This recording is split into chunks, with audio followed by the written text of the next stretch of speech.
Welcome to the Literary Titan podcast. In every episode, we dive into a book we've just read and share our thoughts, from best-selling authors to rising literary stars. We read it. Now let's talk about it. J.P. Pulcini's I Am, Therefore I Think is a reflective and wide-ranging meditation on consciousness, identity, memory, mortality, and artificial intelligence, written less as a rigid thesis than as a guided walk through the author's own questions. The book begins in the intimate territory of early memory and wonder, then moves through Descartes, Nagel, Chalmers, neuroscience, science fiction, simulation theory, transhumanism, and the ethics of AI, always returning to one central conviction. Whatever machines may eventually imitate, human consciousness still seems bound up with lived experience, meaning, and the stubborn inwardness of a self. What gives the book its shape is that recurring movement from abstraction back to life itself, from Lascaux cave paintings to Blade Runner, from memory as data to memory as felt history, and finally to mortality as the force that gives existence its urgency.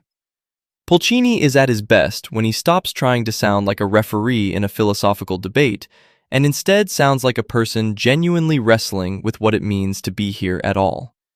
The early pages about childhood warmth and wonder have a quiet grace to them, and later, when he argues that AI can simulate intelligence but cannot inhabit it, the book finds its emotional center.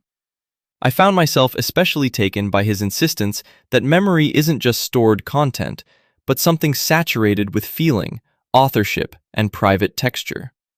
His beach sand comparison, modest as it is, works because it makes the larger claim tangible. That same gift shows up in his reading of Blade Runner against the Matrix, where he argues that consciousness is not just perception manipulated from the outside, but meaning shaped from within. Those are the moments when the book stops being merely thoughtful and becomes affecting.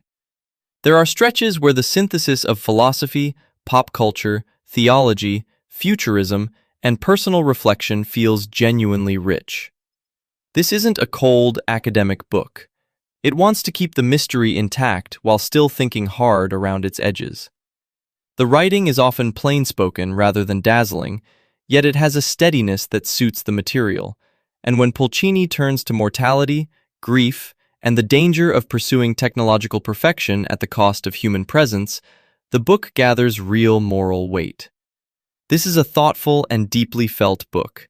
It reminds me that our most urgent questions about AI are still, underneath it all, questions about the soul of human life, what we remember, what we love, what we lose, what we fear, and why any of it matters.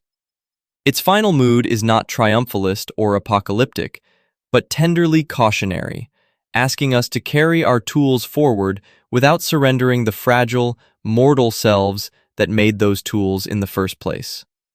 I'd recommend it to readers who enjoy philosophy written for thoughtful generalists, especially people drawn to books that live somewhere between cultural criticism, existential reflection, and accessible writing about AI. Thanks for joining us on the Literary Titan podcast. If today's review sparked your interest, be sure to pick up a copy of the book and experience it for yourself. If you enjoyed the episode, don't forget to subscribe, leave a rating, or share it with a fellow book lover. Until next time, keep reading, not just to escape, but to grow.